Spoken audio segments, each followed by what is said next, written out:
Sorry about that, but mishap. I thought you were 2 hours behind us. That's all good. It must be daylight savings time or something. I was like, no worries. I'm in one of those chill whatever moods today, so we'll go live when we go live. That's the way it works. Let me. I'm just gonna post everything to my Facebook group so that you're a little hard to hear, Andre. Okay, let me talk a little louder. Does that work better? Yes. Yeah, I think that was just. I just drove back from the dealership. Woo! Lucky I didn't get a ticket on that one, but we're good now. What you driving? Nice fast Audi? Yeah, actually, my girlfriend has my nice fast Audi right now, so I've got her old Mazda Protege. Still works. That's not a fair trade. That's not. Well, yeah, I live 2 miles away from work. She lives like 15 in San Jose traffic, so it's she has got an hour commute. I got a 3-minute commute, so it's a little different. But I'm just going to post this right now. Oh, that was an exciting morning. I got the blood pumping now. I'm feeling good. Yeah. Sometimes it's for the better. Yeah, exactly. Otherwise, we might be too lethargic. We want to have a little bit more excitement in our life. We just got all our new full electric plugs, the level 3 chargers at the dealership. I was literally like 7 minutes ago playing around with the new charger. So I was like, oh my goodness, it's going to get exciting. All right. I'm going to copy and paste this over to Facebook. Yeah, but I'm just posting on Facebook as well.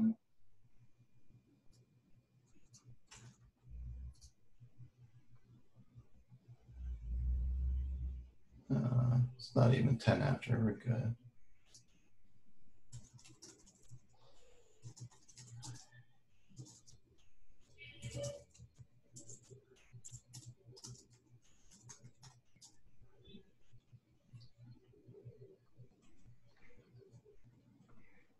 And you do pronounce it Andrei, right? It's actually Andre. On top of the world, Dre. Yeah, that's what I was. People say Andre. The only thing that's not acceptable is Andrew.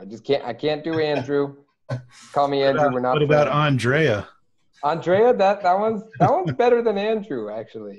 Andres don't like Andrew. We don't get along. Okay.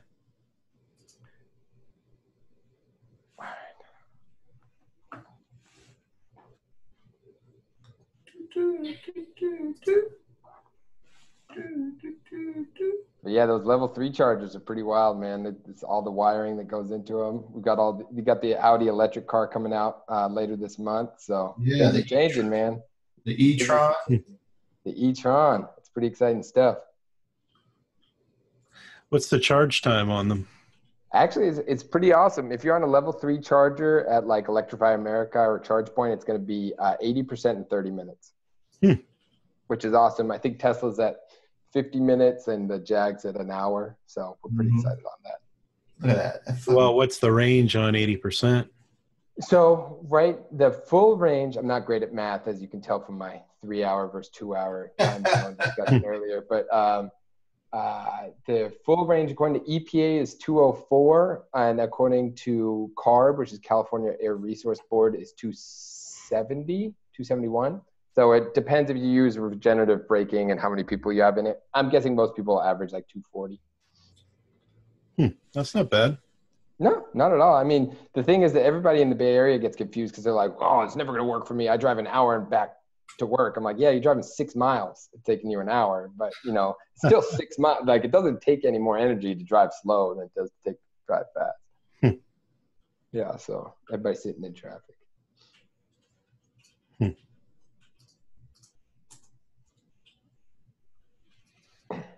By the way, we go live on Facebook.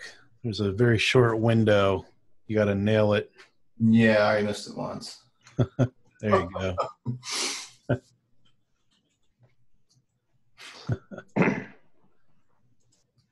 going to grab a cup of water. Give me 2 seconds. Well, I think we just went live. Go for it. Grab it. I'm just grabbing some water, then we'll get started. All right. I'll hold the fort down, guys. Yeah. Friday. All right. I'm all good to go. Oh, all right. So now It is actually up.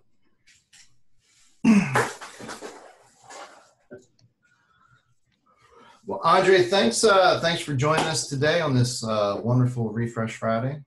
Awesome. Thank you. I'm so happy to be here. It's been a bit of a week, but I'm excited.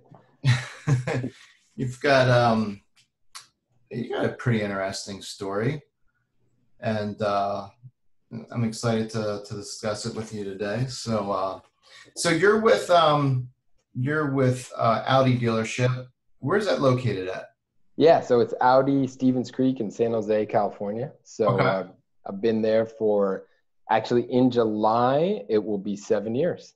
Wow. Straight out of college. So been there ever since. Yeah, I was gonna ask you about that. So straight out of college, you somehow came over into this wonderful automotive industry. What'd you go to college for? Yeah, it was not. None of this was planned. So I don't think it's nobody plans to go into the car business. No, I don't think it happens that way. Yeah, so I went to college. I went to UC Santa Cruz, so go Slugs, and I studied microbiology of all things. I thought I was going to be a doctor. That that was the path. And then right at the end of college, I went and I did volunteering at hospitals, and it was like my third weekend, and I was in the emergency room just doing intake forms for them because they were understaffed, as hospitals tend to be. And I was not qualified to be doing this, but I was writing down people's problems and taking it to the doctor. And then this guy just didn't remember his name. So I was like, this is pretty bad. So I took it to the doctor, and they said, oh, yeah, no, we should get that checked out. They did a CAT scan. Turned out he had a giant tumor in his brain. And then I literally was there for 6 hours moving blood back and forth, helping them, and literally carting in blood for the surgery. And I was like, at the end of 6 hours, I was like, I'm so glad that there are people to do this job, but this ain't for me. And I was out. And I was like, 4 years of college later, I was like, you know what? Turns out I don't want to be a doctor. So probably should have volunteered at the start of college because it saved some coin, but that's the way it works. Well, I don't know, man. I guess part of me is like, well, at least you figured it out. But I would say that I'm glad that I've got massive. You volunteer in a hospital, you get massive respect for surgeons and doctors, which is what I thought I wanted to do. But I'm glad that I figured out that wasn't a good fit for me. So afterwards, I was like, I had nice, beautiful, long Santa Cruz hair, and I was just chilling at a bar after I graduated, and I met this lady who turned out to be like top 5 in the country for Audi of America, and she was talking about how her son was 19 and making buku bucks to selling cars, and I said, yeah, I'll do it for 6 months and make some coin, go on a Euro trip, and then of course 7 years later, here I am. Wow. Did you ever get to Europe? Never made it to Europe. Close enough at an Audi store. Yeah, exactly. There you go. I'm sitting in German cars. I figure that's about the same. There you go. So, what introduced you to it? You just walked up on the dealership showroom floor and said, "Hire me," or? I literally walked in wearing a horribly untailored Macy's suit for graduation that had the sleeves went to here. It was huge. It had it was buttoned all the way. All the buttons were buttoned. I had no idea what I was doing. I walked in. I said, "Hey, I want a job." And I remember this guy named Rami hired me. He's now at a Porsche dealership, but he was so funny. He looked at me like, this can't be real. This kid, all the other salespeople at the time were mid-50s. And I'm this college kid that doesn't know how to wear a suit, and I'm trying to sell cars. I drove up in the beat up Honda Civic. He's like, you can't be a good fit.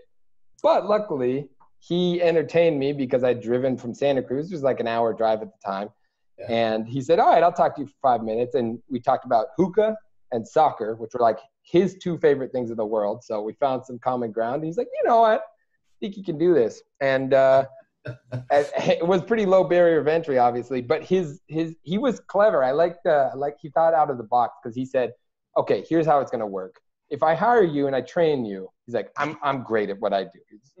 I can train you. I can make you good. I know that, but it's not worth it. I said, why? He said, because you're not going to make it. I said, oh, well, that's positive encouragement. Okay. And he said, but if you can find 2 college educated friends to come and work with you, I'll hire all 3 of you. I'll give you a $5K a month guarantee for the first 3 months, or maybe $3K a month guarantee for the first 3 months. And one of you will make it, and then it'll be worth my time.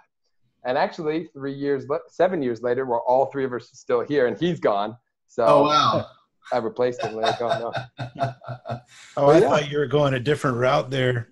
Being the young guy walking into a sales floor of 50 people, he said, "Oh, well, you're perfect for our internet department." No, actually, so I did start doing internet after 2 years. I think that was probably because I was the only one other than the current internet sales managers that knew how to use a CRM. Yeah. But yeah, it worked, man. The internet department's definitely, actually, that's one thing I talk about a lot on my website is I talk about how there's a trajectory you kind of want to follow if you want to make good money in the car business. And getting into internet, or at least some kind of volume sales as quickly as possible after you've got the basics down, really can reduce burnout. You make more money. It's more interesting. I think that's the natural way to go. So after 2 years, my business partner and I, who was one of those guys that came aboard with me when we started, we went into the internet department together, starting out actually as competition against each other. And we figured it out, man. It's been great. I've been working in the internet department for 5 of the 7 years. Now, from what I read was you guys sort of partnered up. Yeah. And actually, would just basically split every deal? That's it. Well, actually not just split every deal. So we basically, we've been best friends for 15 years at this point. So we've known each other for a long time. I think you have to come at a partnership with some kind of basis of trust going into it, because you're basically tying yourselves to each other. But I think that we came in and we said the only way we have similar work ethics. So the only way this is going to work is if we really feel like we're towing the same boat. So we will split paychecks exactly 50% down the middle. If you get a bonus, 50%. If you win a trip, I'm going with you. No girlfriends. Like, we're going to get, like, it's literally, we basically got married in the car business before he even got married to his wife. So, yeah, and it is the number one thing that's maintained my sanity level throughout my time in the car business. I think actually now there's a couple other guys at the dealership that have done the same thing. They've kind of copied the marriage to a degree strategy, and it just relieves so much stress, because if I'm off on a Tuesday and a customer comes in, there's that, I'm going to lose half the money. Like, I'm just going to go in. You tell this girl you're dating, you know what, I can't make it. I got to go get this half deal. It's a pounder, you know, like, and, you know what I mean? And then you just can't make it work. So, but when you've got a business partner, it's just like, all right, man, take good care of him. I'm getting half that money no matter what. And when he's off, he gets half of my money. It works out really, really well. I think you need to do a couple of things to make it work, but it works. Yeah, that's neat. I thought about that whenever I was on the floor a couple times. Like, it'd be great to have a partner that I could trust enough. But that's the hard part, is finding that person that you can work well enough, you can trust enough. But yeah, to be able to partner up, a lot of real estate agents do that. That's actually kind of where actually, I think it was originally my business partner. His name's Tenzin Sopa. He's awesome, man. I think that he saw it first in real estate, because he'd always kind of thought, and he might still, that he was going to transition over to real estate. But he saw partners. He's like, why do they do this? And he realized, well, if you want to maintain your sanity, it's kind of helpful. So I think the things you need to obviously trust the person. I don't think you need to know them before the car business, but you need to be able to have, hopefully if you're in sales, you have a good judge of character. So you need to know that they're decent, they're ethical. And then second thing is you need to have very similar work ethics, because you can't have one person carrying the weight, right? You should look at it. And if in the last 5 months you guys haven't sold like within 2-3 cars of each other, then one person's going to feel a little bit let down. Oh, for sure. Yeah. So, during this process, you are now one of the top 10 sales professionals for Audi. Is that just you, or is that you and him combined? How do they count that? Oh, I think that if you added us together, it'd be number one, but I don't think that's fair. No, actually, so I think last month, I as of 2019, right now I'm at like number 14. I think I was top 10 last year. This year, a little slower start, but still top 20. I'm happy with it. And he's also same top 20 right now. So there has been many times where we've both been top 10. It just depends on who gets the punches in their name, basically. Yeah. But yeah, we've always been able to maintain a pretty high spot. And honestly, it's not like we're some kind of guru salespeople. It's a great area. We've got great tools, great management team. There's a lot of incredible amount of support. Probably 5% us, 95% the market and everything that's going around us. That's interesting, man. That really is. I again, if I would go back to the floor, I would really want to consider that. And it's funny. So Alex and I, we proposed the question over in the forums at one point, and we've been asking, different people about this. If you were coming on to a floor, or how do you state that, Alex? What would you rather be in? Would you rather get started on the floor, or would you rather had one choice to make money from, one source of customer, so you exclusively had to work floor ups or internet leads, what would you choose? Internet leads, no question. How come? I think it's just easier to manage the workflow. You have more control. When you get to, if you're a volume floor sales person, you're still so attached to the schedule of the customer. Whereas when you're in internet, you're set, hopefully, well, it's either you or your BDC, we'll get into that, are setting appointments, and you can just be more organized. So if I'm a 12 car a month floor salesperson and a 12 car a month internet salesperson, I don't think it matters. But if you're doing 25, 30 cars, then it matters. I mean, you can't have 15 people come in Saturday at 2 p.m. and make it work. When you're online, I think the customer has specific needs and desires. They have expectations that are higher. I think that's born out of Amazon.com and all these other online portals for buying things. And so their expectations are higher, but they're a little bit more malleable, and like they'll come in when you ask them to come in. You can set, hey, I'm going to take care of you. You've got the pricing. You've got the window sticker. You know our bonuses. You know why you're getting the best price and you're happy to work with me, but I need you to come in at 6. That's easier to control when you've got an obvious value prop. And I think that the transparency and ease of selling cars online, if you can do it right, means that they value you and they think you're special. They're like, oh, this is the guy I want to buy from. Whereas floor ups, you'll have B-backs. You'll follow up with them. You have to do that if you want to sell volume. But a lot of your sales are people who walked into the dealership, and 2 people walking in at the same time, 3 people walking in at the same time. It can be difficult. You're not going to be able to do the volume. So basically, it gives you the opportunity to run your business per se on more of an opportunity, or more of an appointment-based, which really it should be an appointment-based business. 100%. And it, again, gives you the flexibility to be able to schedule out, schedule out your day a little bit more effectively. That said, if I had to take one lead source, internet, floor, or phones, I'm taking phones every time. There you go. I think that people they completely don't understand. When I do coaching and I talk to people, they don't understand just how, like, this is the 21st century. You talk to your significant other via text message. Yeah. And yet they're willing to pick up the phone and ask you about a car in stock. Like, that's an awkward thing for people to do these days, especially if they're younger and they grew up doing everything on text. The fact that they pick up the phone means like there's something you have that they want. And there's no question that phone ups are the best ups in my mind. Web lead's so easy. You just put it in. Even TrueCar says, oh, it's 10 steps to do it. Sure, but it's the 10 clicks. It's not a phone. You have to pick up the phone. You got to call them and sit on hold, talk to the receptionist who transfers you. Exactly. You better want what they're selling. You know what I mean? So I would take phone ups number 1, but that's obviously no dealership's going to be like, this is the guy that takes every phone pop. Mm-hmm. So are you considered the BDC, you and your partner, or however many is in that department? Do you manage the BDC? Are you the BDC? Do you take phone calls that come in, or you're just working a lot of the internet leads? Everything's appointment based for you? Yeah, so it's kind of the trifecta. So we don't run the internet department because there's actually another 2. Oh, really? So there is a separate internet department? No, it is, and we are in the internet department. There's no actual head manager. It's basically 4 independent internet sales manager. My partner and I are 2 of those 4. Okay. One of them is actually the lady that hired me. She's been a superstar for a long time, sells a lot of volume, and just has a huge book of business. So she's always doing her own thing. There's one new guy that's in the 3rd spot. He replaced somebody. And then we're the other 2. And so we take our portion, probably half of the new car internet leads we're taking care of. Then, so we're managing that workflow. We're getting those customers in. At the same time, we actually manage a lot of the store's lease portfolio, not all of it, but a good chunk of it.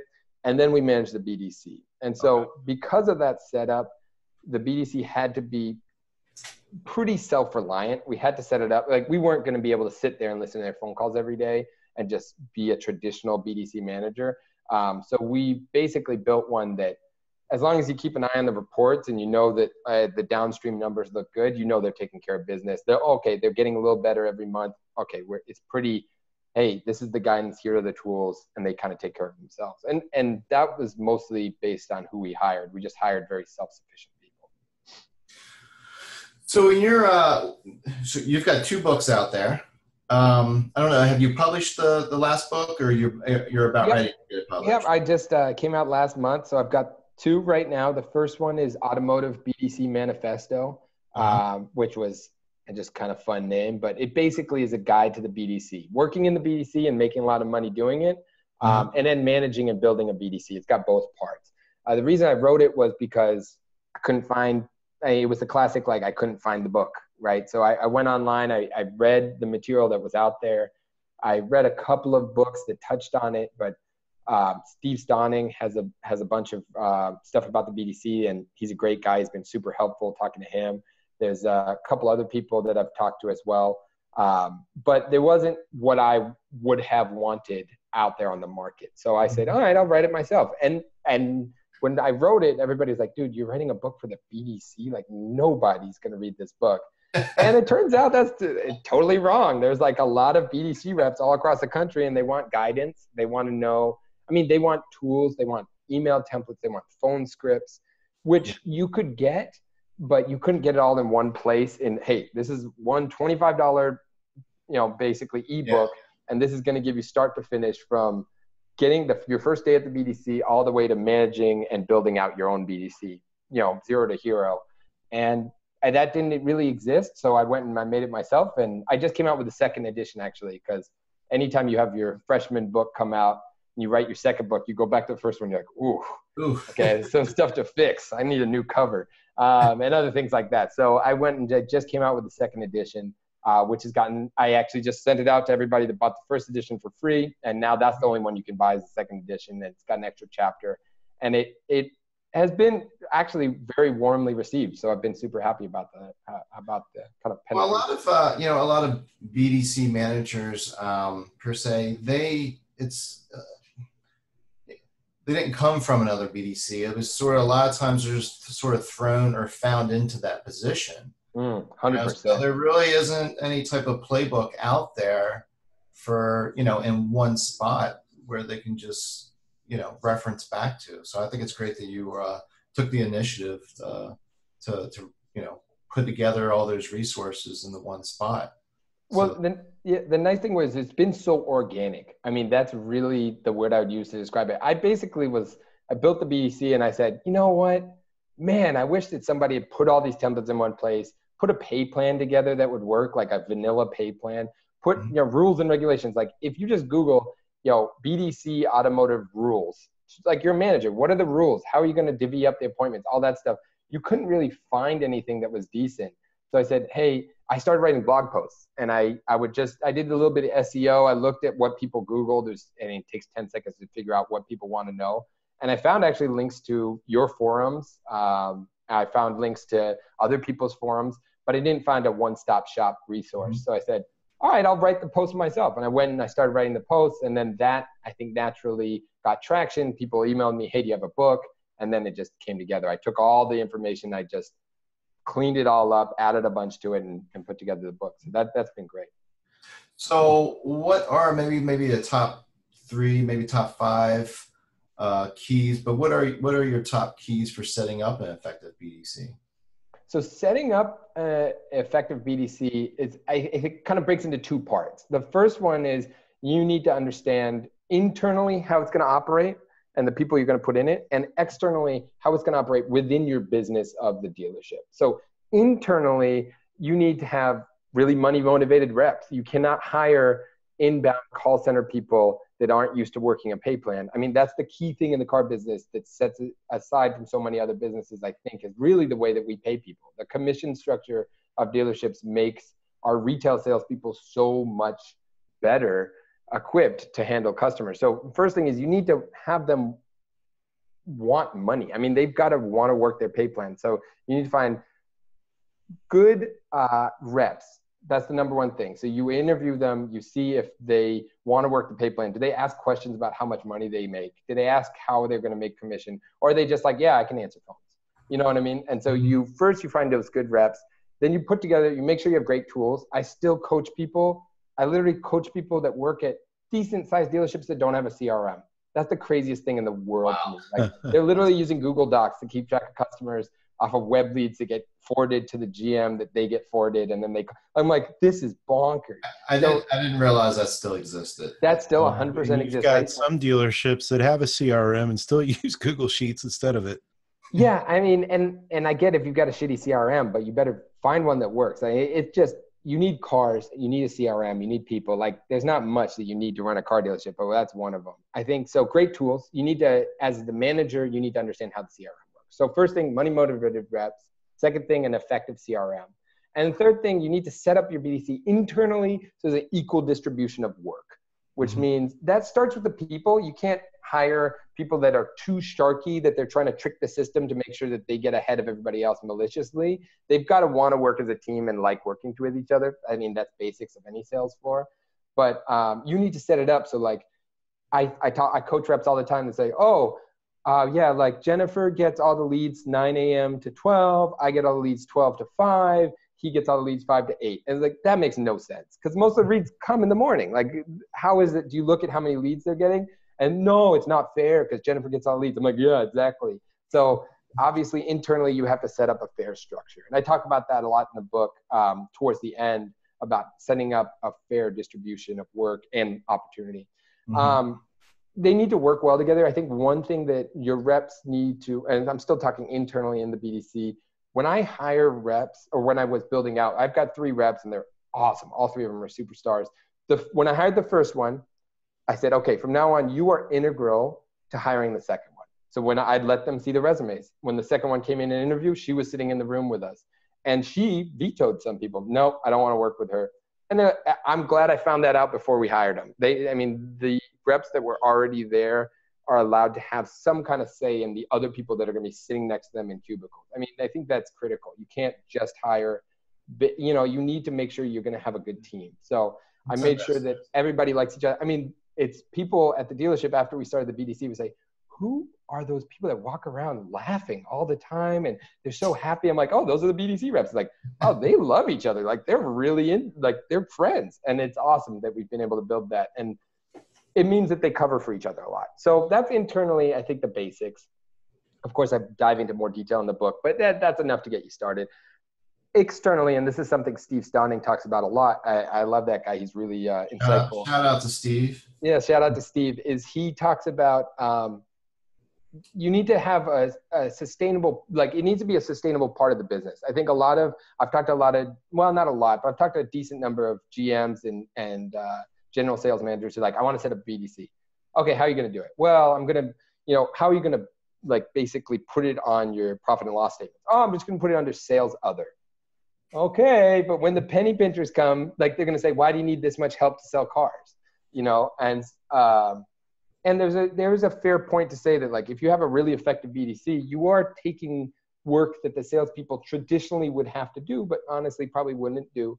And you're doing that part of their job for them. So what Steve has said in the past, I don't know if he still agrees with this, is that you should split. Hey, it's a half deal. If a BDC rep sets an appointment for you and you sell it, you get half the commission. I don't know if that's going to work. I think that I want my sales floor and my BDC reps to get along, and I can see that that's going to grow a lot of animosity. I get that it's sustainable, but it's not sustainable culture-wise. So I think that you need to know where it's going to go and have a long-term plan. A BDC is not going to start increasing your sales efficiency in the first 3 months. It's going to take a little while to get set up. Your reps need to learn the customer base. They need to learn the product. They're going to need to learn the tools. And so you can't say, okay, in 3 months, if I'm not making extra money, I'm out. It's got to be, hey, in 6 months, in a year, how much more can I increase my business by 5-10%? And if you want to budget it, I would call it marketing. Honestly, it is marketing. If that makes it a little easier to put it on the profit and loss statements, because that's the problem that people always have. The other thing is you could add a pack. I don't know if you want to do that. You could add a pack to your deals and say, hey, every deal, I'm going to ding every deal for $35 because that's the average commission of my BDC reps. And because there's no secret, a sales manager they look at that number when they're deciding on making a deal, and they're like, okay, we're at negative, or, I'm making $700. You could cook it into every car deal. So you need to go in, one, internally build a sustainable group of reps that are money motivated and are going to work their pay plan. And in the bigger business, you need to know where they're going to fit in, and you need to have a long-term strategy for how it's going to fit into your business model. It can't just be a side item that somebody's going to come in 3 months later from corporate and say, you know what, I don't think you need this, fire them. Yeah. And I think that's not going to work. So we have got a quick question already from someone on Facebook. I saw it pop up on my phone. They're asking, where are you sourcing your quality reps from? Where are you going? How are you, is this something that you're just putting an ad out there? Are you actively maybe constantly looking for that star to join the team? Do you have some type, one thing I always is check out, I know when Radio Shack was going out of business, I was encouraging dealers to maybe go, hit some of your local Radio Shack stores, find out if you can run across a good superstar there. I've always had a really great service at like Men's Warehouse. I don't know if you have those over on the West Coast. 100%. Yeah, and great salespeople. I mean, they know what it takes. A lot of time, waiters and waitresses can make for 100%. Because, like you say in your book, it's not about really selling the car. It is still a people's business, and it's about selling yourself. Yeah, I think. Do you have a little secret formula or a little secret place that you're able to source your top quality reps from? Yeah, I mean, there's two main things. I would say that I've hired salespeople for the store before. There's been times where, hey, we let go a couple of salespeople. We need to source some people. Mm-hmm. My first place I want to go then, Nordstrom's, every time. Nordstrom's shoe salespeople are just, they're off. Anyone has to deal with feet all day long. Yeah, I mean, they're like in a position where they understand how commission works. Because they get paid commission. They've got incredible customer service and a great culture at Nordstrom's. It seems to work well together. I mean, two of our absolute best reps ever at the store came from Nordstrom shoe sales. So, I think that would be the first place I'd go. As far as finding BDC reps, it's an interesting position because you're basically saying, hey, I want you to come here, sit for 40 hours a week in this chair and pick up that phone. And I want you to call 80 people a day with a nice voice and get them into my dealership. That's not necessarily like, you need to understand like transferable skills. So when you're at Nordstrom's and you're walking around all day and you're showing, like, the hustle it takes to run around at Nordstrom's is very different from the hustle it takes to sit and not move all the time. I think if I was hiring floor salespeople, Nordstrom's. But when I'm hiring for a BDC, I look for some kind of call center experience. They know what it takes to get on the phones. I'm always a little bit wary because a lot of call center people are customer service reps. They're not used to trying to convince the customer of something, convince them to come in, convince them that the price is fair, that they should come talk to the manager, that they should set the appointment. A lot of times they're just inbound reps. So I would say realistically what I did is I put an ad on, I just used Craigslist. I put an ad on Craigslist and then I got a lot. I mean, just Craigslist in this area of unemployment is pretty low. But there's always people looking for opportunities, and one of my top reps, well, actually my top rep right now, she actually sold her previous work experience. She'd taken a couple of years off to take care of her kids, but her previous work experience was selling school photo albums for, like they go in and they sell those photo packets to parents. And she is amazing. Such a great phone voice, really great work ethic, has a family that she's always thinking about. And so One of them was from that, and then two of them were Craigslist finds that were they both had some dealership experience before. Mm-hmm.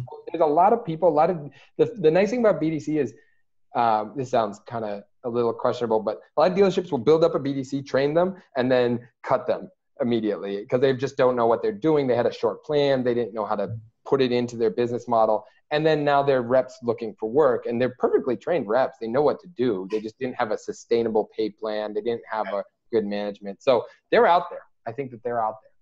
Well, coming back on that a little bit. Sorry, Jeff. There's looks like Dan Sayers got a very specific question that backs us up a little bit into something you said earlier. But you wanted to know if there are some good BDC pay plans that don't put the dealer's comp plans on the statement way out of whack. You know, what are some good ways to offset the BDC? Yeah, I think that, that's just your business model in general, right? So if you're trying to sell every car, then the more cars, the more, you can always turn up volume by lowering prices. That's just kind of one and the same. But I think that you need to look sustainably at your business and say, okay, where am I trying to get to? Okay, I'm selling 100 cars a month. I want to get to 150. I've tried other things. My salespeople are not, I'm not able to move it with what I have, but I know exactly what I want to get to. And then you say, okay, so what I need is 50 additional car deals per month. And I'm maybe willing to take a little bit less gross per car as long as I can try to make back end and all of these other things. But, let's go ahead and the way the pay plan that I advise is an hourly wage based on your area. So my area is like $18 an hour, something along those lines. And then a small bonus for appointments shown and a larger bonus that's tiered, stair-stepped up for sold appointments. And it's not, it costs money, obviously, to implement something like that. But if your business model is good and you're making money on your cars and your back end and everything, then turning up the volume you should be able to fit that into a reasonable profit margin. But why would you pay more bonus wise for a car sold if they're not in charge of selling the car versus appointment shown? Yeah, I think that this is understanding incentives. So if I have your incentive pay plan, I'm all about pay plans. I love pay plans. So I think about them all the time. A lot of people say, just pay an hourly, pay for shown appointments, let the salespeople close the appointments.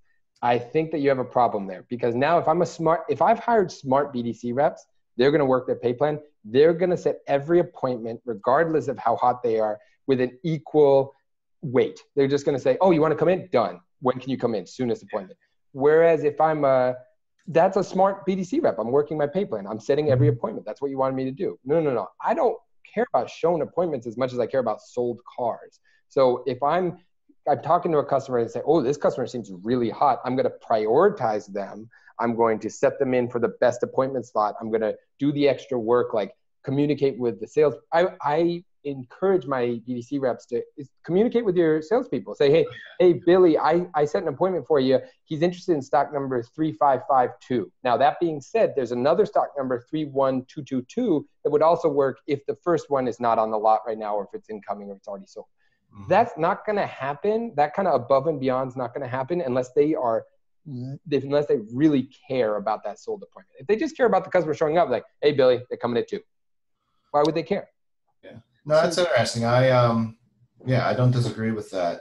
I definitely agree with having a good relationship between the BDC. I think that's where a lot of dealerships fail, is the BDC's in behind. It's sort of the sweatshop room behind everyone, or it's back in part of service, some remote location where they really don't have that hand-to-hand touch with the sales team. And that's just, it's just not going to work if you do it that way. No, go ahead. I talk about this actually in the second edition of the BDC manifesto, because I went and actually this consultant named Anthony Rinaldi is a great guy. He helped me put together the bonus chapter. And one of the things I talk about in the bonus chapter is the morning walk around. And integrating your BDC reps with your sales floor, you need to think of them. I never, ever want to hear another general manager or sales manager say, well, I don't know, man. The girls upstairs, they just cost so much money. And I hear it all the time. I'm like, dude, you're living in New York City. Like, you got to just get with the times, man. Like, you can't have that attitude. You got to think, I'm paying these reps like salespeople. I better treat them like salespeople. I want to encourage them with, I'm sorry about that. I want to encourage them with spiffs. I want to put them into my business model. Like, you pay your salespeople commission, you pay your BDC reps commission. So first thing, you have to understand these are salespeople. Treat them as such. When they get frustrated because somebody logged something in the CRM, that's exactly the same as a salesperson gets frustrated when they get kinked out of a deal. They are just as prone to getting kinked out of deals. They're just as prone to worry about their commission. They're just as prone to be worried about the market going up and down because you're paying them like salespeople, so treat them like that. So one of the things we talk about in the Anthony Rinaldi and I got together and we're talking about is one of the things that he loved is a morning walk around. Your used car inventory is changing all the time, hopefully, right? You're taking trade-ins, you're buying cars at auction. Your BDC reps are going to come down around 11 a.m. anywhere in the country and get coffee. It's just, you can't sit up there forever and make phone calls. They're going to come and take a coffee break and socialize and get out of that cubicle. When they do that, encourage them to go meet with the used car manager who at 11 a.m. on Thursday is not busy, and have them walk around and point out the new used cars. Because, hey, oh, check out this, this new Lexus coupe we just got in. Oh, look at this interior with the red, like get them excited about the inventory. 100%. And then when the BDC rep gets an inbound phone call, hey, I want to check out that Lexus, instead of saying, oh, yeah, let me check if that's still in stock, they're going to say, oh, I know that car. And that is night and day difference on your inbound phone calls. Yeah, vitally important. Yeah. So I think that you need to, I get excited about this, so I might go a mile a minute, but I think that you need to integrate your BDC and your sales floor and your sales management all on the same team. And they need to be talking. I understand this because people get a little awkward when it's a group and they think, oh, if you think that new car salespeople and used car salespeople sometimes feel a little awkward around each other, think how weird it feels to be like the BDC reps. Like, they don't really know what they do. They don't know anything about them. So one big thing I talk about in the book, I'm going to keep saying that, sorry, is get your BDC reps into your sales meetings on Fridays. When you have your Friday weekend sales meeting, or you have your month or whatever it is, get them in there for at least 10 minutes so you see their faces. Oh, hey, Jimmy, I haven't talked to you for a while. Like, you had that customer you've been trying to close. He said he's going to Audi Palo Alto this weekend. Okay, you want to know about that. You need that communication, or else it's a waste of efficiency. And if you're a dealer group with an off-site BDC, that's hard. You can still do it. You can send, each agent can go to a different store every. 100%. You can make it work. I think that there is a huge amount of benefit to having an off-site BDC as far as the money aspect, how much it's going to cost you, because it can be centralized. They can work a couple of dealerships. They can take care of the Mercedes, the Audi. Well, you can charge the stores directly for, Exactly. There's a lot of benefits. I think there's a lot of extra work that goes into it. So it's not an easy solution, but it is a financially efficient solution. But it's extra work for sure. You got to cart people around. When the BDC reps are actually upstairs, it is easy to bring them down. Agreed. Yeah. Jeff and I both came from BDCs that were centralized. So. Yeah, a combination of that. But if given a choice, I do believe the BDC needs to be an intricate part of the sales floor, of the sales team. They are part of the sales team. A lot of salespeople, they're the front line. Yeah, they don't like having the BDC for whatever reason. You can prove it to them time and time again that they have no impact on your commission. They have no impact on your paycheck. But for some odd reason, they still have it in their head that, the BDC is going to take, my commission. They're going to take my deals, and I'm going to suffer for it. I don't know where that comes from, but every time I run into issues where a lot of dealerships, because a lot of dealerships do start a BDC, they don't know where to start, but they get it going, and it lasts a year and a half, and all of a sudden, we don't do that anymore. Yeah, I think that there's a huge amount of miscommunication about BDCs. They call it a call center. Hey, it's a call center. It kind of is. Yeah, they work on the phones, but they're also sending emails. The way I talk to the floor salespeople that I work with, A lot of them will come to me and I try to make it open, like, hey, come talk to me if you have a problem. Like, come to me as soon as possible. Do not let these things fester. And then I say, come on in. And they'll say, hey, you know, I set an appointment for 2, and then your BDC rep called to confirm the appointment, which they do. And then the salesperson wanted to move, the customer wanted to come in at 5. And the sales, you know, the BDC rep said, okay, but I'm not going to be here at 5, or I already have, like, you know, like those kind of problems are small, little tiny things that you can fix right there. But if there's no communication, if the manager's not open to hearing and they just, I'll deal with it. Turn the deal. I don't care. You know, if you do something like that, then those things are going to fester, and then there's not going to be communication. And then my favorite thing about the BDC from a sales management perspective is I always tell the reps, these are people that do not affect your commission, that do some of what traditionally would be your work for you, or at least make your job easier. They communicate well with you, all of that. But I promise you, if there's 10 salespeople that all took floor ups this weekend and one of them has really good notes, that's the one they're going to work. And then the salespeople go, oh shit, I better take better notes. And now you have a vested interest in your CRM notes, which will help them anyways, but they might not see it because they say, I'll remember this customer. I don't need to write those notes down. But now they go in there and say, came in with wife, like the blue one. Now the BDC rep has something to talk about. They're going to work those leads preferentially. You've created a system where the CRM has more value to the salespeople. So you keep mentioning tools, having great tools. Elaborate on that. What are maybe some of your top 5 tools that you that have a direct impact on your business, on getting the customer in the door, maybe helping with the sale? You know, what CRM are you using? Don't be afraid to name drop. I don't know what you use, but you know, what would be some of the top tools that you're using to have a direct impact?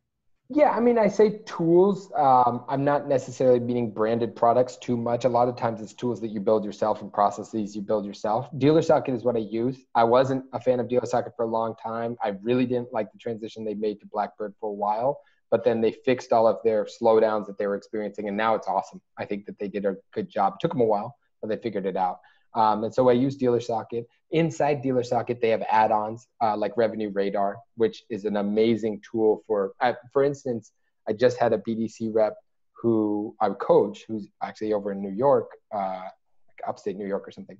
And he and I were talking about Revenue Radar. He opens it up and he sees this service not sold. I tell him about how that works. These are customers that the CRM system knows who you sold cars to. It also knows who you service.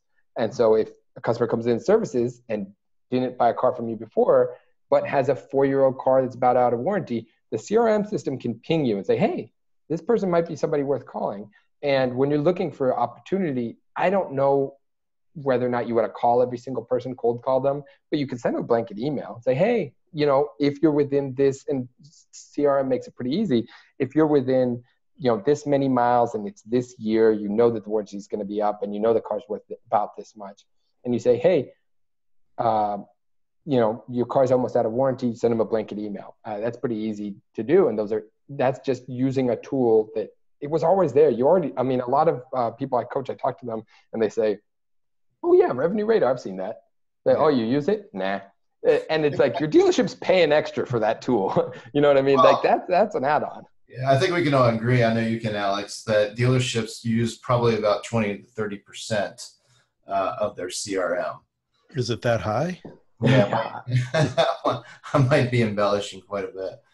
I think that the number one. So you're saying any type of equity mining tool, anything that talks to the service department that says, hey, here's a great opportunity based on these variables. I think that those are great tools. I think that effective spreadsheets are useful. I'm not talking about tracking your customers like a CRM in a separate spreadsheet, but I mean, like as a BDC rep, I've got a bunch of free ones that I can link to that, you know, you can log you can log your appointments and everything separately. It gives the BDC reps a little bit of ownership over their appointments. I usually have them, and they like it because they understand how much they're going to get paid and stuff. I made a really simple Google Doc. I probably actually stole it from one of the BDC reps in the first place. But, they probably made it actually. And they log their appointments, when they set it and when the customer showed up, whether or not it sold. as a separate thing from the CRM, and that makes them feel a little bit of ownership over it. So they're logging everything in the CRM, but they have that as well. So those are simple tools. Organizational charts for like what days, calendars for what days, which reps are going to be working. You know, you can have a little Post-it note, or you could just have a Google Doc that basically a Google sheet that spreads out every day of the month that says who calls what on which day. Those things are really easy to set up, and they provide so much kind of perfect process. I think another tool that I really encourage is to have your frequently asked questions in one document. I mean, every BDC rep, if you don't make a frequently asked question, is going to ask you the same question. Like every rep will separately ask you the same thing. So if you say, okay, you can ask any question you want, but after you ask the question, you get the answer, you put in the frequently asked questions. You put in that document. And then I say, okay, before you ask me a question, just search in that document and see if it's already been answered, because 9 out of 10 times somebody's already found the answer. They've already put a link to it. They tell you how to do it. They tell you how everything works. And then they're helping each other. Yeah. So I know I use Snagit a lot, and I've put together sort of, you know, how to use this tool, how to use that tool, and do these like little video tutorials. Yeah. And then archive those. So whenever we have a new hire, you know, don't come to me 100 times. It's all right here, reference right to it. And that's, you know, definitely helps me be a little bit more efficient.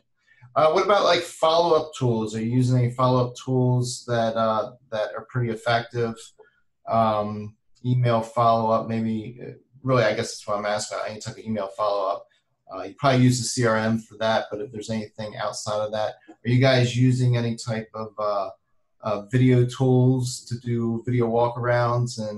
And if so, is that the BDC's responsibility, or is that the salesperson's responsibility? Salesperson on that. I think that I've seen there are people out there that have some great products for doing those kind of video messages. I think right now, due to, and this might be a cop-out answer, but due to the volume that we're doing in the BDC, it's not really time efficient to go. I mean, my BDC reps are busy start to close. So like to have them walk around a lot of 500 cars and find a car and take a video, I think that it would probably be really effective, but would it really move the needle that much? I'm not sure yet. So that's something I haven't dove into that much. I'm excited about trying it in the future. I think that it is mostly effective for used cars. But what we've done on a dealership level is we hire some really pretty good photographers, and we have one kind of like a lazy Susan. You've seen those a lot. So you drive the car on, it does a full, and also you have the 360 view inside the cars. So the only thing that you can really add, I think, with a video message for this kind of thing would be charisma, right? You can see there's people out there that, hey, how's it going? Check out this new Porsche we just got. And I think that is a great way to sell your personality. But the BDC rep isn't going to be the rep that meets with the customer when they arrive. So I think that's better to build a relationship with the salesperson. So you can, and sometimes the BDC reps will say, hey, can you contact this customer with a video of this car? They want to see this scratch that's on the side. And then you can do a quick video, upload it to YouTube. It takes, I don't know, a couple of minutes, and say, hey, this is a scratch, pretty small. This is my thumb compared to it. See, it's not that bad. We can fix it if you want, blah, blah, blah. And now you're building a charismatic like connection with the customer. The BDC rep doing that, I think the customer would be disappointed a little bit, because they're going to come in and say, oh, I thought I was going to meet with the person in the video. You know, oh, no, you're not. You're actually meeting with Ted. Well, maybe another tool, and another thing that maybe Jeff was hitting on, one of the biggest benefits of those videos that get sent out is, you know, when somebody opens it, they'll give you some stats like how long it was watched and things along that. That's there true. are other tools that doesn't have to be video that will let you know, hey, I got a customer on the other end of this thing, and they're interacting with something. It might not be my email or my text message, but they're interacting with something we're giving them. 100%. Yeah. Do you use anything like that? I don't right now. I just have the dealer socket will tell you when they open an email, and it'll also tell you if they click a link in the email. I mean, I personally, for my own, business of selling books, I use MailChimp, and have a similar thing that shows you open percentage, click percentage, that kind of thing. So that kind of stats are important to look at. I think it is important to know which templates get opened, which templates get clicked on. And I'm sure there's some value that could be added to my store by using a product like that. I haven't introduced anything like that yet, separate from the CRM. Yep. So all your follow-up is done within the CRM, no external tools that, yeah. I'm with you on that, Alex. We use something here. I know I talked about it quite a few times, but I get tired of dropping their name. I've asked them to sponsor with this because we do talk about them quite often, but they have that as well, and it's very beneficial. As soon as a customer opens that particular communication, they get a text message right away. That's awesome. Yeah. I mean, those kind of new tools, those relatively newer tools are great thing to be using. I think that we do use one tool that was a great help for us that we did sign up for was Call Review. So I think it's basically somewhere in the Philippines. They listen to every single phone call and they write out what the customer said, what the rep said. Oh man, don't say that. They're going to get mad if you said that.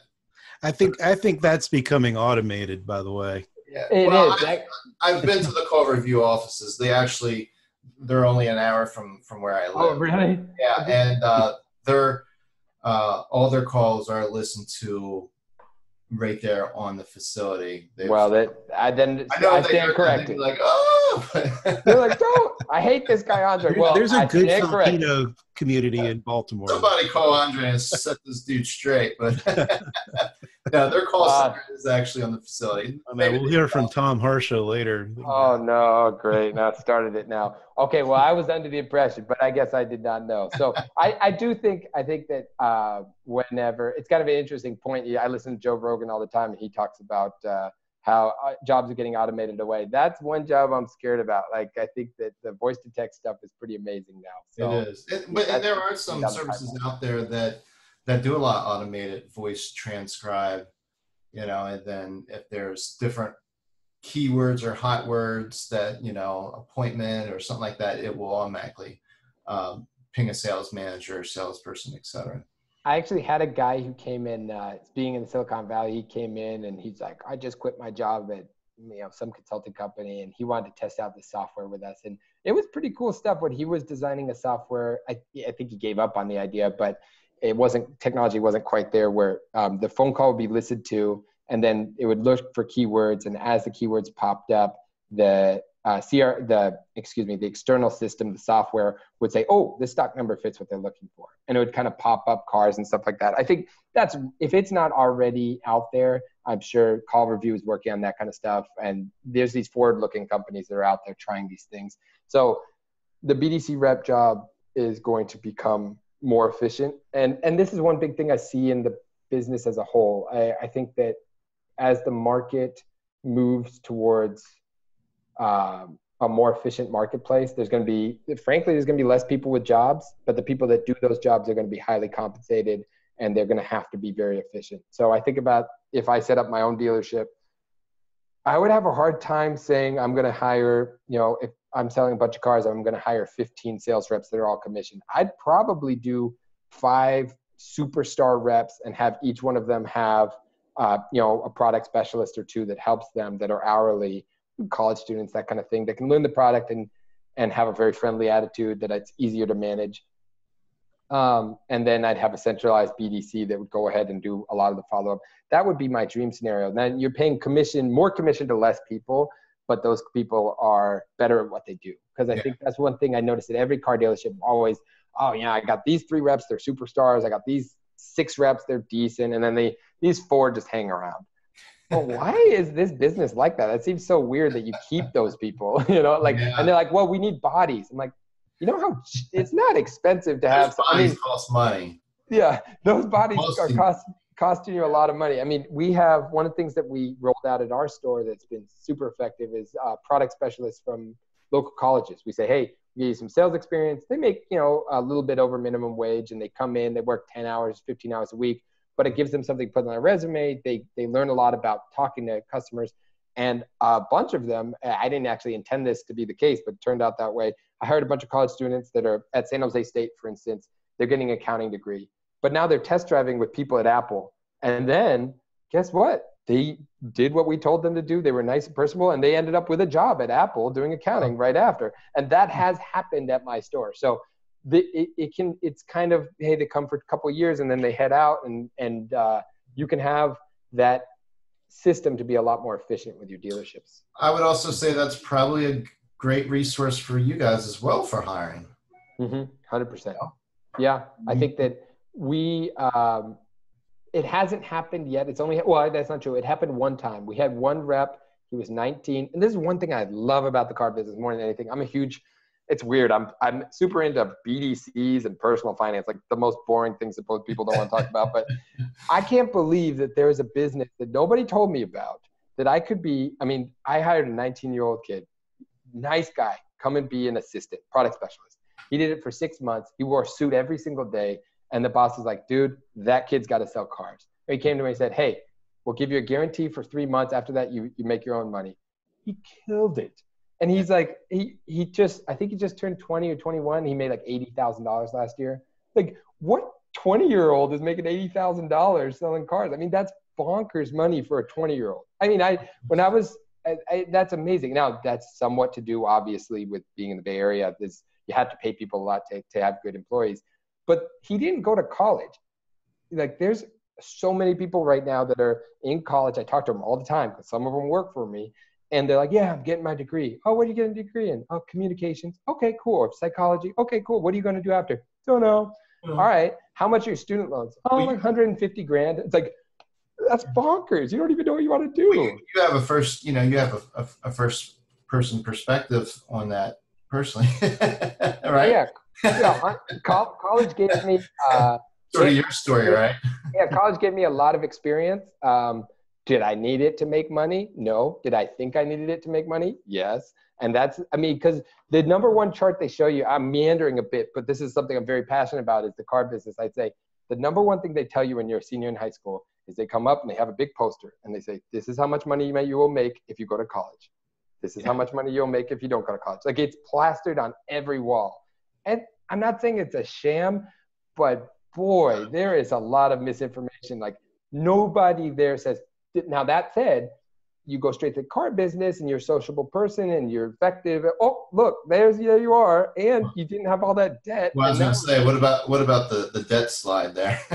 I have a blog post that, again, it's a dorky blog post. I'm into this kind of stuff. But I have a blog post where it literally all it talks about is, hey, this is you getting a $150,000 education and then making the same money as you would do in the car business versus not having that education. Maybe you go to college later, sure. But like, just skipping that 4 years, having that 4 years early in your life of making that money. And, I just put them up against each other. It's like, by the time you're 40, it's like millions of dollars difference if you're investing. I sold cars full time and went to college. And you could do that too. Yep.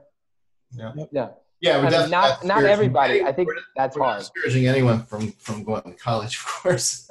No, 100%. But I would say that it's a question that needs to be talked about. I think not everybody's Alex. Not everybody can go to college full time and work full time. But I know I meet, and I can't say this, that if you're going to college and you're getting a great degree, you know what you want to do, awesome. But if you're going to college because you want to party and your parents wouldn't love you otherwise, okay, who's paying? Because if it's you, then this is your financial decision. And I'm not the only one saying this, but I think that there's a lot of financial decisions that get made for you when you're young. And I've got friends, I'm 29 now, and I've got a bunch of friends that are halfway done paying off their student loans. Yeah, it's scary. Shoot, my wife still got one of her student loans open. It's crazy. It's bonkers. And you go, if you declare bankruptcy, it's not going away. No, not those. That is a crazy system. Yeah. Student loans and small business loans with the government. Oof. And at the dealership there, are you guys doing anything with reputation management, with reviews? 100%. I know I did when I did a quick search for your dealership by name. I saw, you got a nice, I didn't even type in the word reviews, but, I think it was cars.com, DealerRater. Yelp, you have some good Yelp, and of course Google reviews. And just by me taking a quick look, I was like, oh, they're definitely very aware of their online reputation. Any special tools you're using around that? How are you utilizing that at the dealership? Is it proactive, reactive? I would say that a couple of things. First thing, DealerRater, awesome, love it. They have that app. The customer comes in, and we actually have the product specialist do the deliveries. And so the product specialist does the delivery afterwards. Hey, you have a good experience here today? Nod your head, yes. Okay, yeah, you did. Okay, perfect. Can I take a picture of you with your new car? Boom. And if you want, you just you set it up and it gets posted. Now there's a photo. They're going to text you if you want to do a review. You're setting like such a high expectation for everybody because you know they're not getting a review in a week. They're getting a review right now. And so you're taking perfect care of them. You care about them. And I mean, so many of our customers love doing these reviews. People that's what they like to do.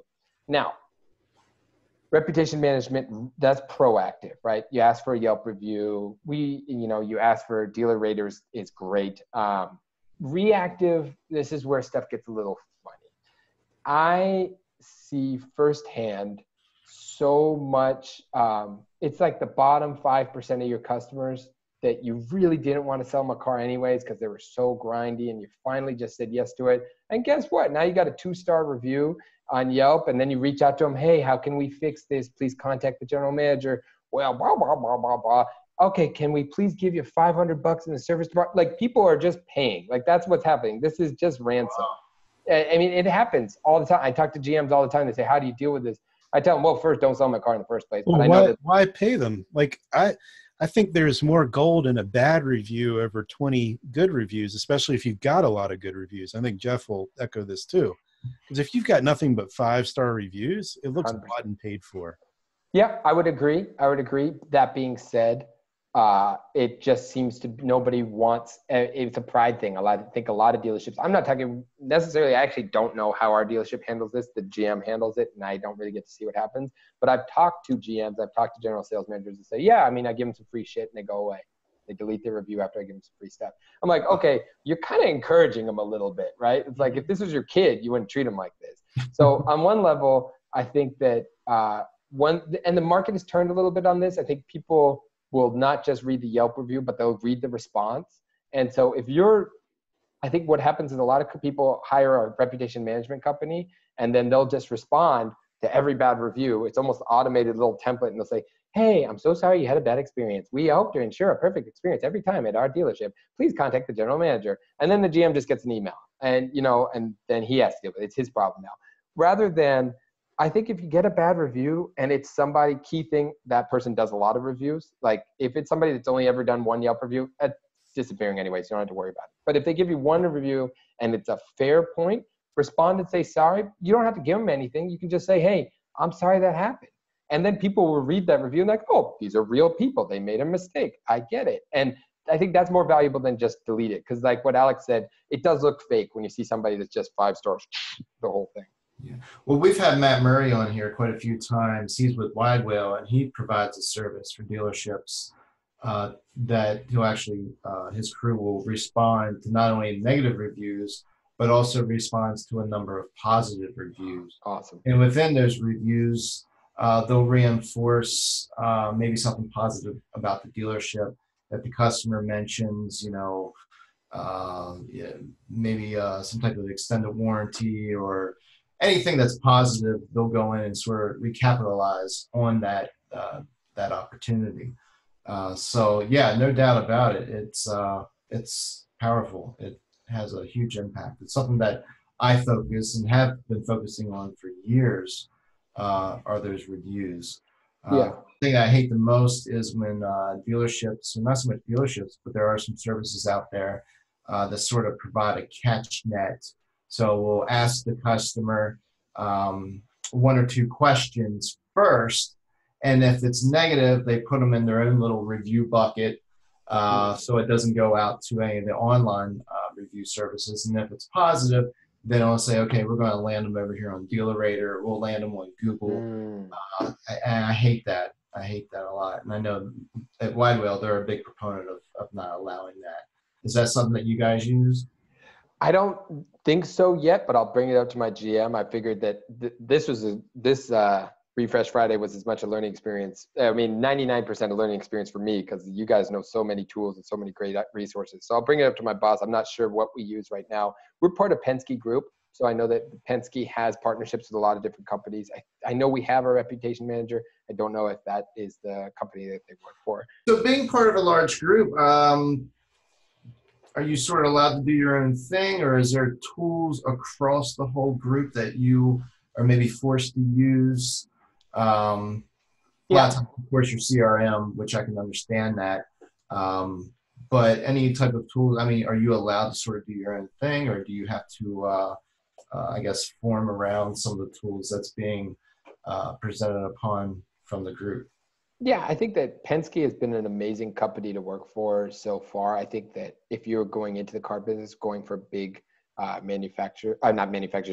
dealership group, it has its bonuses. I think you got to be discerning, but Penske so far has been an amazing place. I mean, I've been there 7 years, and they do pick. I mean, it comes from up top. I don't get to pick the tools. I could say, hey, the sales rep came by and they've got a cool product. You should check it out. But I'm not going to be. One thing that's pretty cool, though, that being said, is that the dealership, sometimes the Penske will say, hey, we don't want to roll this out to everybody, but you guys try it first. And so, for instance, Silver Car, I think, basically now Silver Car started as they rented out silver Audis. That was like their own little startup. And then they came to our dealership and they said, wait a second, like you guys have this many, you guys have 150 loaner cars you have to rent out. What if we built some software that helps manage them? Oh, that's a lot better than the paper we're using right now. So yeah. And then they built it out, and then literally their whole company changed direction because of working with our dealerships. They said, wow, this is awesome. Like the dealerships are going to sign up for this. This is way better than renting out silver Audis. I mean, they probably still do that, but so I think that Penske's been pretty proactive in trying out new things at our dealership. A lot of stuff doesn't work. A lot of stuff we try it for a little bit and said, this isn't really adding value, but it's definitely. You gotta try it though. You gotta be at the forefront and be willing to try new things. That's when you find those sweet spots. You find that opportunity to capitalize on it for maybe 6 months to maybe a couple of years before it catches on mainstream. Yeah. Just one more question before we sort of wrap it up. We've been talking for over an hour now. Reports, and I know you mentioned Steve earlier, and I know Steve gets on his little report bandwagon, which is always exciting. But what are some of the reports that you look at that are effective in really measuring your team's performance? Yeah, so we've mostly talked about BDC today. You guys are awesome to talk to. I feel so privileged to be here. So one thing is that we've talked about the Automotive BDC Manifesto. I think that whether or not you're concentrating on the BDC or my other book, which is How to Sell Cars on the Internet, and you're concentrating, that's more about the internet department. If you're concentrating on either one of those, you need to be, if you're a manager, you need to be looking at reports. I mean, you can't just kind of hope everything, we sold that many cars, wonder what happened. I mean, that's just bonkers to me. That said, Frank Garcia actually is one of the sales managers at our dealership. I got to give it up to him.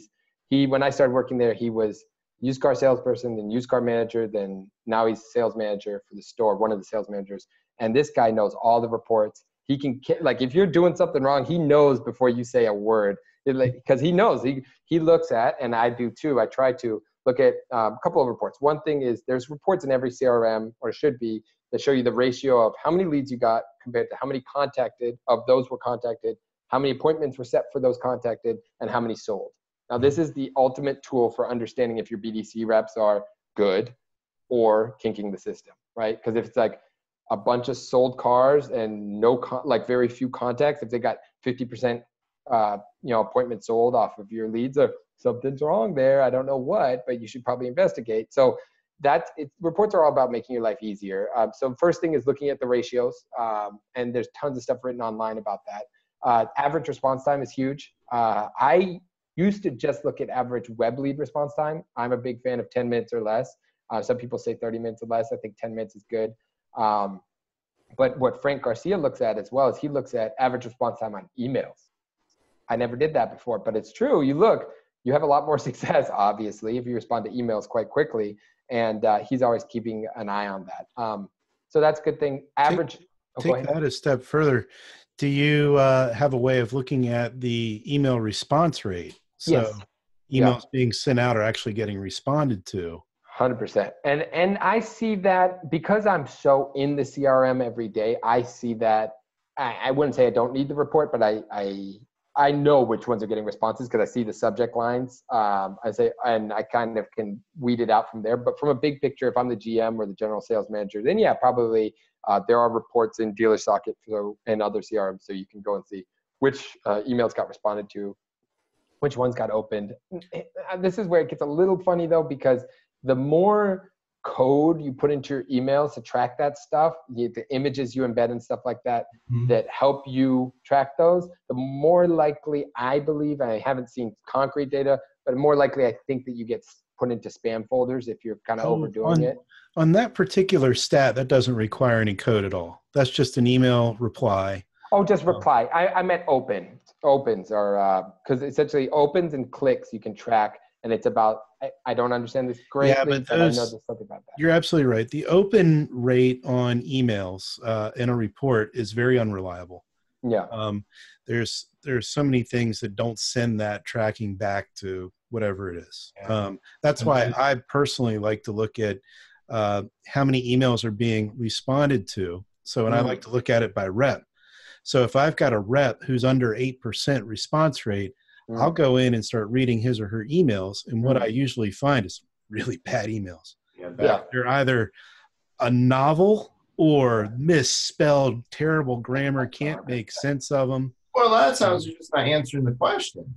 That too. But that actually, even not answering the question gets a little higher. Is because people can at least interpret and will read it. Yeah. First thing is good grammar and spelling. 100%. Not all caps locks. Grammarly. Like I'm a big fan of Grammarly. Grammarly is amazing. Oh my goodness. I'm afraid to, write in my own journal because I know that it's just like, I can imagine those red lines everywhere. But there's a little tidbit. Dealerships, if you're not using Grammarly, that's a cool tool that anyone can plug into the browser. Yeah, and it basically just makes you, there's a free tool you can try out first. It'll just catch like the basics. But when you realize, you think that you know how to write, and then you turn on Grammarly and you're like, oh my goodness, I didn't know I couldn't do that. You know what I mean? And if you're selling cars, you're going to be selling cars to people that are successful, and those successful people, they expect a certain caliber of emails. Well, especially in with probably the average Audi customer. 100%. Oh, if you're going highline, that's one funny thing. Highline, yeah, you gotta. You're doing highline. You better have button that shit up a little bit. Yeah, I see some. Well, because I have customers who come in and actually, one thing I wanted to point out on touch base on emails, and this is one thing that I've gotten flack for. In the past, is I have email templates set up for unqualified web leads, right? And when you get an unqualified web lead, most people have a decent first response. Whether or not it's automated or you send it yourself, it's probably pretty decent. It answers the question, it references the car, it tells about your dealership. But then after that, a lot of dealerships will have maybe 2 or 3 more emails that'll get sent out to the customer. And they're kind of vanilla, exactly the same. I'm of the opinion that if you have unqualified web leads that are 7 days old, your emails better be extravagant. You're just trying to find out if these people are real. And I literally will, if I'm having a really hard time sending email to a customer, I've not yet get in trouble for this, and I might one day, but I send emails with subject lines like, sorry, or a poem for you, or HR. That one, unbelievable. HR. I'll send a subject title that just says HR. How about IRS? Okay, I wouldn't do IRS, but I've done HR, and people laugh because in the email, in the subject, I'll just say HR, and in the email, I'll say, my HR department is getting pissed at me because I'm spending so much time following up with you, and I haven't gotten a response back. Is there anything I can do? And I get so many people who come in and say, dude, that email was funny. I think that if you really tried to if you didn't make it funny right away, you got to know how to make it comical. On the 7th day, I like to, if it's 7 days unqualified, I'll send an email that says, roses are red, violets are blue. I can't sell you a car if I never talk to you. And people respond. They're like, dude, that was funny. All right, man. Sorry, I'm busy. I'm buying a house right now. Contact me in a week. But people will respond to that kind of stuff where they won't respond to welcome to Audi Stevens Creek. We hope to earn your business. I'm just checking in. Exactly. Following up. Yeah. It's I think in the first couple of days, you should probably be pretty, exactly. That reminds me, just got to tell this story.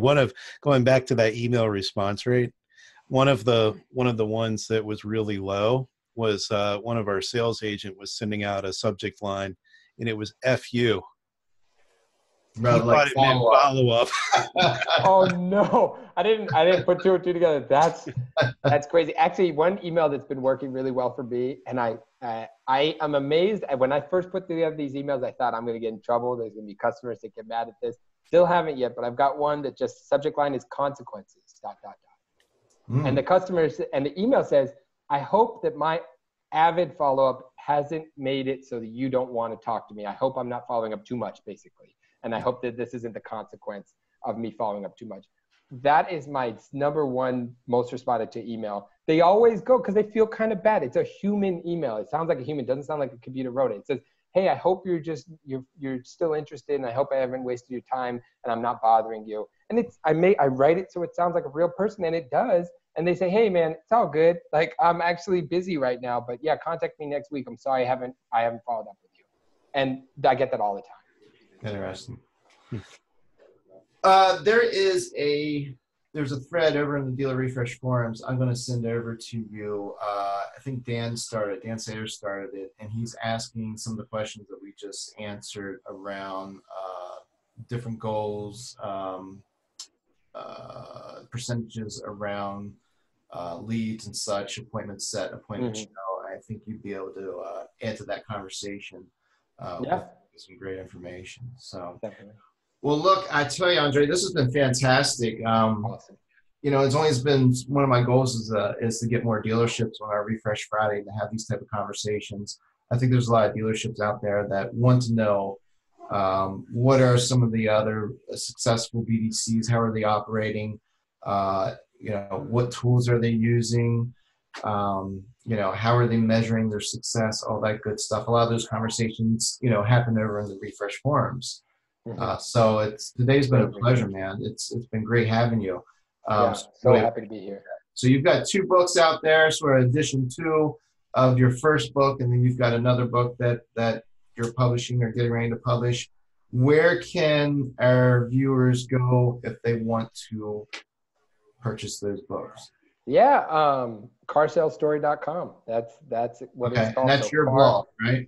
That's my blog. As soon as you pop the front page, will have a link to both books separately. And Automotive BDC Manifesto is great if you're working in a BDC and you want to make more money, or I've had people just got hired at BDC and want kind of a guide plan. It also is great if you're managing a BDC and maybe you're in a little bit over your head or you want some guidance.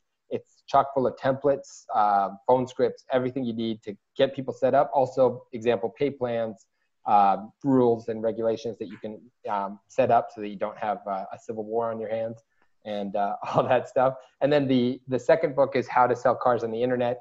And that's a little bit more looking at how can dealerships sell cars in the 21st century, which is, you know, what is the value that you bring to your market? How can you understand what other people are doing successfully? Mindset, but also more kind of big picture templates, phone scripts, all that stuff as well. That's great. Fantastic. Well, again, thank you so much. And, you know, good luck with getting yourself back into the top 10. I'm sure that'll only take a couple months. You'll be rocking. We got the electric car coming out this month, and I think I've got 39 deposits on that thing. So hopefully that turns the numbers around. But I just wanted to say right away, one of the number one resources way before I ever decided to write my own content was the stuff that I found on Dealer Refresh in the forums. I've lurked a lot more than I've ever contributed. Yeah, we hear that a lot. But that being said, I'll try to turn that around a little bit, and it's been amazing experience to talk to you too. So thank you so much. If anybody, I'll set up a discount code. I'll put it as Refresh Friday. And so if you go on the website and you decide to buy a book, they'll just save you a couple bucks.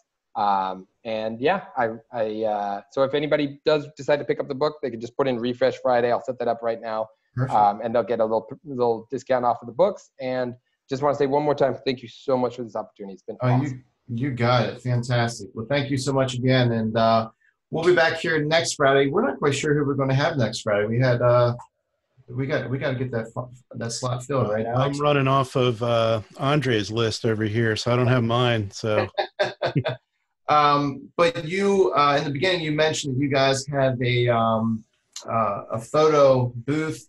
You've got the 360, and I don't know if it's the 17th or the 24th. We've got Kent with a company, and I don't know right off OVAD or something like that. But they actually offer the service to come in and set these photo booths up. So I'm looking forward to that. We're going to have that on a Friday here coming up. So that's awesome. Right, well, we'll see everybody back here next Friday. Again, Andre, thank you so much. And look forward to the discount. We'll get that over to the forums as well. Make sure everyone has the opportunity to get a hold of your books. Awesome. And Andre is going to stop being a lurker. Yeah. I will start contributing more. All right. We'll see everyone soon. Take care. Thanks.